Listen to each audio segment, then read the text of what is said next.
Bom, boa noite a todos, né, e todas. Obrigado novamente por estar compartilhando essa noite aqui conosco, né? E hoje vai ser uma aula que, para mim, é super especial, porque, para quem nunca fez, é a primeira vez que eu estou fazendo um cálculo de primeiros princípios, né? E esse cálculo talvez seja uma ferramenta, né, muito poderosa que a gente tem nas mãos atualmente para a parte de simulação computacional de materiais, né? Mas antes de iniciar a parte de primeiros princípios, né, a prática em si, eu queria comentar com vocês sobre o laboratório 3, né, que foi a parte da dinâmica molecular, né? Então, vocês, obrigado a todos que acabaram submetendo, né, o relatório, e, em particular, por estar contribuindo dentro daquelas condições que a gente havia proposto, né, de temperatura, duas temperaturas, variando as densidades, né, bem como calculando as propriedades dinâmicas e estruturais do metano, né. Então, antes da gente começar o tutorial em si, da dinâmica molecular, ou do cálculo de primeiros princípios, deixa eu fazer uma revisão do que é que vocês obtiveram, né, e a gente discutir um pouco sobre esses resultados, bem como também sobre os relatórios, né, como uma discussão mais ampla do que é que vai estar vindo aí mais para frente para vocês, né. Então, aqui eu resumo a primeira das propriedades, que é a pressão em função da densidade, as duas temperaturas que nós escolhemos, né, 273,15 e 303, né, então note que quando a gente aumenta a densidade, a pressão, ela aumenta, né, quase que exponencialmente. O fator, o efeito da temperatura, né, ele acaba se tornando bem mais importante quando a gente está tratando de mais altas densidades, né, então você vê que tem uma maior diferença entre a resposta da pressão a essas condições, né. Ficou faltando alguns pontos aqui, que algumas pessoas acabaram não submetendo, né, esses dados, mas eu vou finalizar os dados que estão faltando e a gente colocar também os resultados experimentais, né, disponíveis para esse sistema. Então, a gente vai ver que, muito provavelmente, para esse potencial, né, as condições de altas pressões talvez não sejam completamente satisfeitas, né, em relação à comparação com resultados experimentais. Porque aí era mais para mostrar também um pouquinho das limitações que a gente teria para esses potenciais, né, e que muitas das vezes eles são parametrizados por um determinado intervalo de temperatura e pressão, e que não necessariamente a gente possa estar utilizando em todas as condições termodinâmicas possíveis. Bom, no caso da difusão, né, então aqui tem a difusão, 10 a menos 8 metros ao quadrado por segundo, em função da densidade. Essa é uma informação que depois vai ser importante para a gente estar trabalhando qualquer propriedade de transporte, né? Então, você vê que também ela faz sentido físico, né? Quando você está aumentando a temperatura, né? Mesmo qualitativamente, a gente já vê que há um aumento da difusão, o que é esperado, né?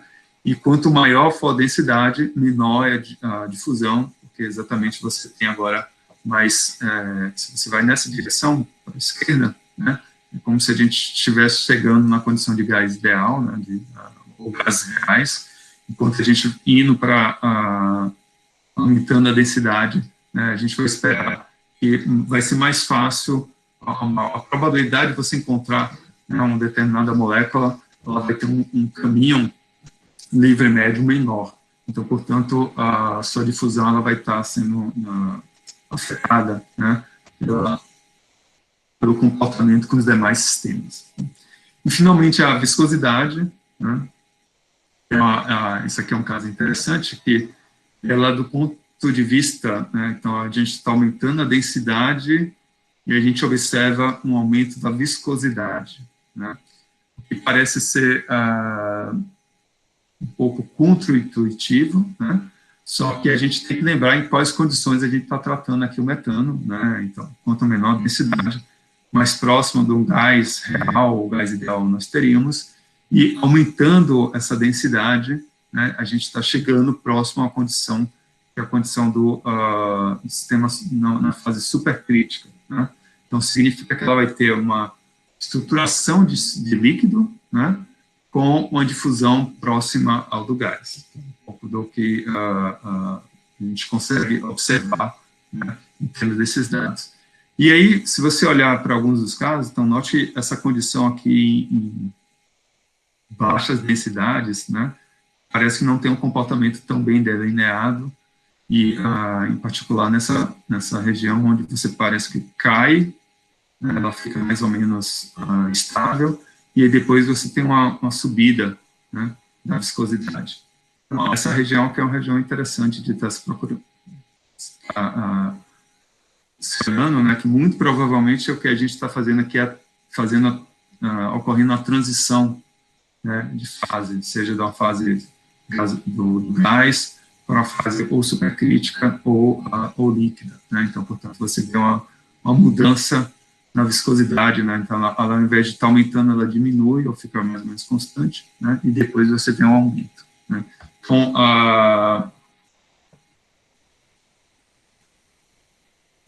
deixa eu ver um comentário aqui.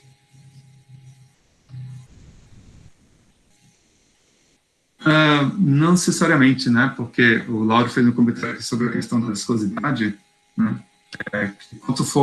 Quanto mais próximo de um sólido tiver, menos, né, menos viscoso, mais viscoso vai ser, né, o sistema. Não, sim, é nesse sentido, sim. Uhum, é. Se você pensar em termos de que o sólido, ele praticamente essa viscosidade ela estaria aumentando em termos de ordem de grandeza, que são várias ordens de grandeza de diferença, né? A minha preocupação mais foi se nossa definição de viscosidade para essa região de baixa densidade, né, ela está bem definida ou não, né, porque a gente vai estar olhando a viscosidade através da função resposta, né, do estresse de pressão, e se a gente for olhar no caso da difusão, né, essa difusão é bem maior que é o que é esperado para a fase gasosa, né, mas essa região que é o que eu estou querendo chamar a atenção, né? Que a gente pode estar saindo, cruzando entre uma fase gasosa, né, a líquida, e então, foi mais ou menos essa a compilação dos dados. Então, você vê que está faltando alguns dos dados aqui. Eu vou tentar finalizar, né, são 3 pontos que estão faltando, e a gente coloca, né, as informações experimentais, poder estar tendo o quanto que a gente desvia dos resultados experimentais esperados por causa do metano. Tá? Bom, acho que para finalizar essa discussão, um ponto em relação ao relatório, né? O relatório eu coloquei num formato livre, foi uma provocação, na verdade, porque ele acaba evidenciando para quem está lendo um pouco da personalidade de vocês, né? No sentido de o que é importante, o que é que você acha que é relevante para estar transmitindo como informação, né? O que é que te chamou mais atenção. É muito rico em termos dessas informações.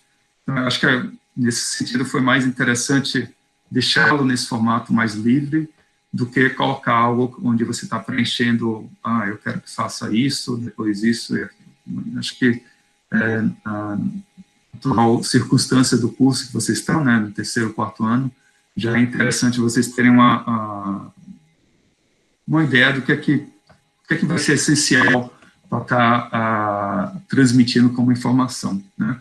E aí, para os próximos, né, o que é que, no final das contas, a gente acaba esperando? Isso ele sirva como se fosse um trabalho científico, né, um paper, um artigo, né? Porque aí fica claro para quem está redigindo o que é importante, né? Acho que isso vai depender de cada um de vocês, né? Então, algumas pessoas acabaram realçando a parte de metodologia, né? Outras pessoas acabaram discutindo bem mais a questão dos resultados. Então, isso vai mostrando até um pouco do perfil de cada um, né? É um exercício super interessante, tá? Eu vou, até a próxima, nesse fim de semana, vocês vão receber um feedback, cada um de vocês, dos relatórios, né? Mas, de uma forma geral, do que eu ouvi, né, ele acabou cumprindo bem o papel.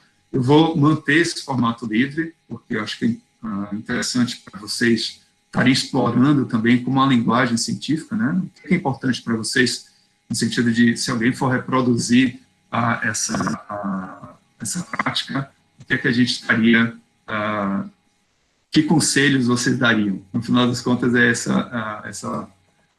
o questionamento que eu havia provocado. Ao mesmo tempo, também, o que é que a gente aprende, né? O que é que vocês acharam de interessante na prática. Então, algumas pessoas, como eu havia comentado, né, estão realçando a metodologia, o resultado, a motivação, e aí mostra um pouco do perfil e do interesse de cada um, né. Nesse momento, se alguém tem alguma dúvida de como... a gente ainda vai ter mais 3 relatórios, né, esse de Monte Carlo, que estaria nossa previsão para o dia 24 de outubro, se eu não me engano, né? Os próximos vai ser da parte de primeiros princípios, e o quarto relatório seria da prática dos elementos finitos, né? Então, isso dá tempo de vocês poderem explorar cada uma dessas técnicas e também experimentar, né, quais informações e o que é que faz, não só informações físicas que pode trazer como resultado, mas também informações do tipo que a gente poderia estar repassando para o leitor, de modo a tentar reproduzir aqueles resultados, né? Então, acho que foram muito poucos casos que simplesmente se colocaram nos gráficos, né? Mas acho que praticamente todo mundo acabou discutindo em cima desses resultados que obtiveram e contextualizando, né, dentro da proposta que a gente havia colocado para a dinâmica molecular. Se alguém quiser fazer um comentário, fique à vontade de estar, né, posso parar aqui a gravação, eu deixo vocês